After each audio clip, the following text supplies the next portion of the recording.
Nicolette Parsons presenting the persuasive speech entitled Stem Cell Research, Where Do You Draw the Line?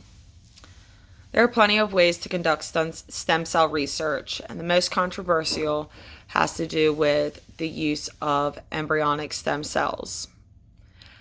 The age-old debate on whether or not it is morally ethical to create lives and the sole purpose of destroying lives just to possibly gain a little bit of knowledge and a little bit of help that might further the science into helping more people in the future.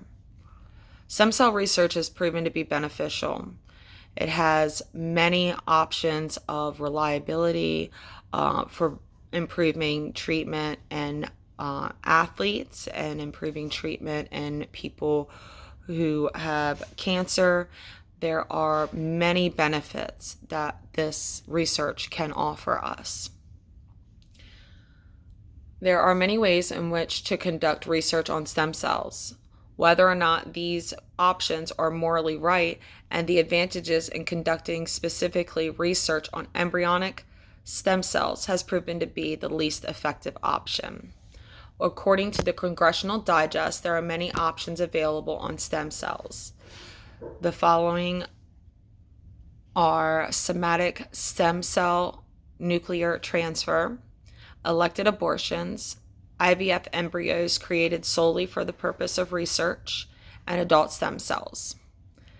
Somatic nuclear transfer sounds a bit foreign to most, but it's basically a cloning process where scientists are able to take stem cells out of the embryos and create them, or out of adults, and create clones of them in order to reintroduce them into the body to repair any injuries. Then there's elected abortions, which is pretty straightforward. Anybody that has an abortion can donate the remains of the abortion to research, which could also help in the stem cell category and furthering that process. The IVF embryos created solely for research is embryos that are being created in the laboratory by scientists to take the stem cells out of those embryos and transplant them into the individuals seeking stem cell regeneration.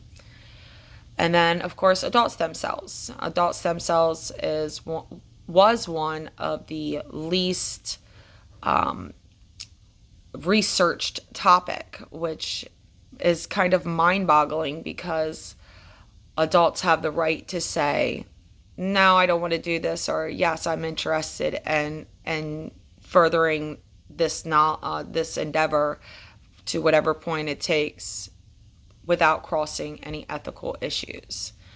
Adult stem cells, although most people don't believe are unaware, that adults are not able to or do not have stem cells, that is not true.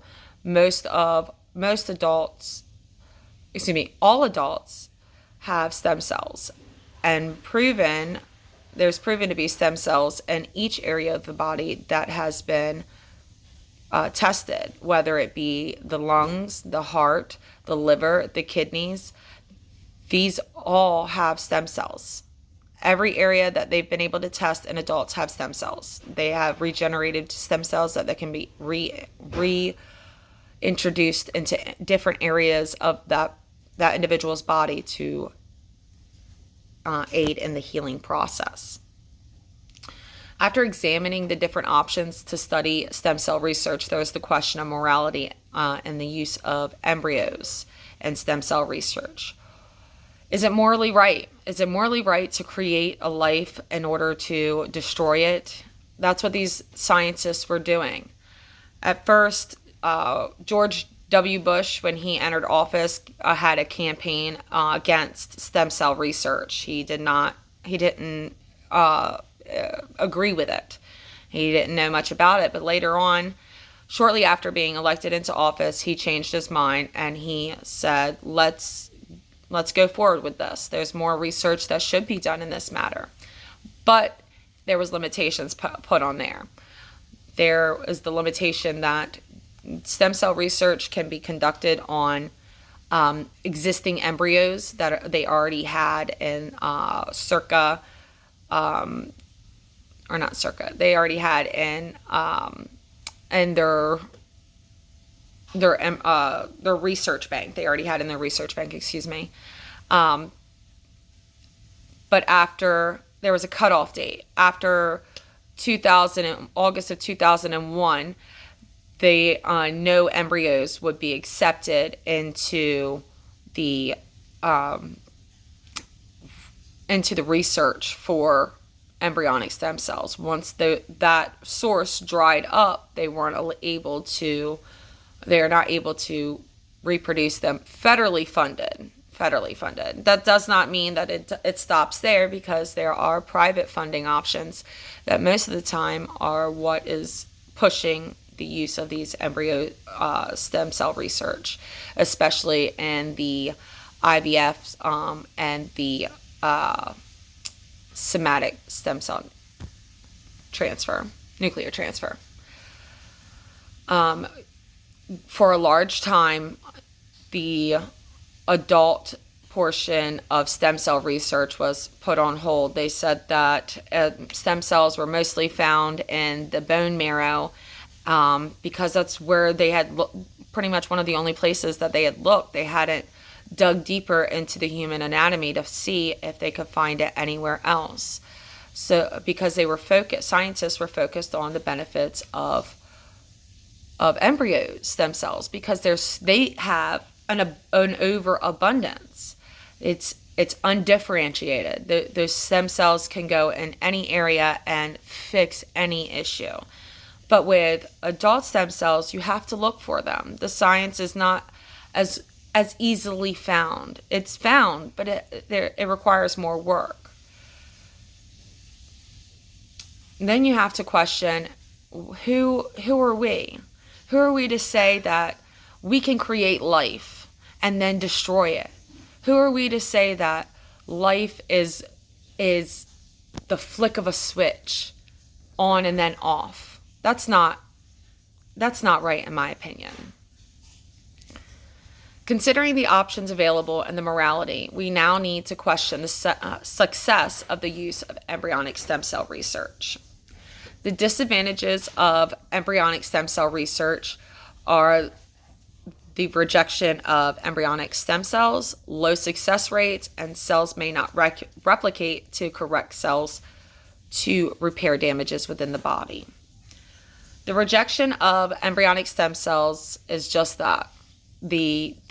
Scientists are able to take the embryonic stem cells and inject them into the injured area, and those stem cells might not take. They are the same DNA. They aren't compatible with the person, with the individual, and there's no benefit. They do nothing.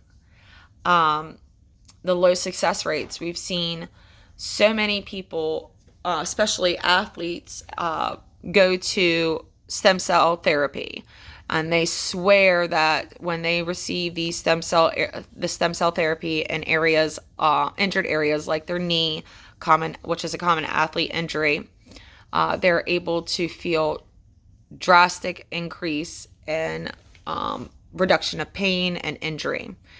However, the FDA has not approved this research. Has not approved this research for everyone. They say they don't find a backing for it. There's also the cells may not replicate to correct cells to repair damages within the body.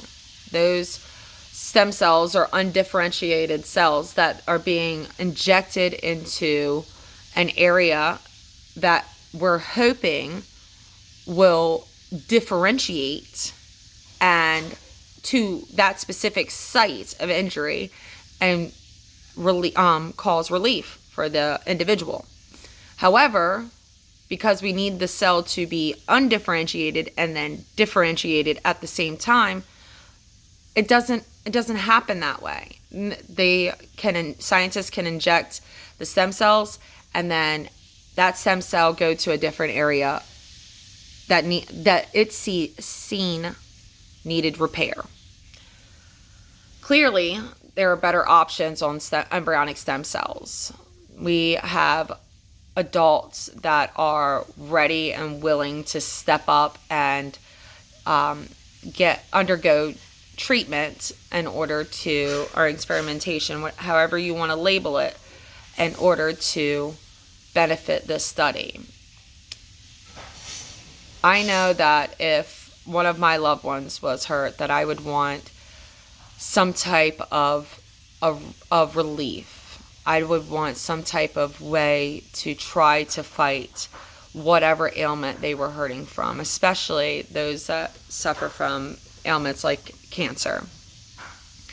However, there are lines to be drawn. There are boundaries that we as humans do not have the right to cross. We were born with these rights, and we can't create life in the sole purpose of destroying it. Who are we to play God? Who are we to say, you get to live, but you don't? That's not our right. When there are plenty of individuals in our whole world that can step up and say, research this, do this, try this. Why not? What's stopping the use of adult stem cells? What's stopping the research? Why are we so pressed on the production of embryonic stem cells? Why are we so focused on that? Why can't we gain more knowledge without hurting individuals any more than they are already suffering?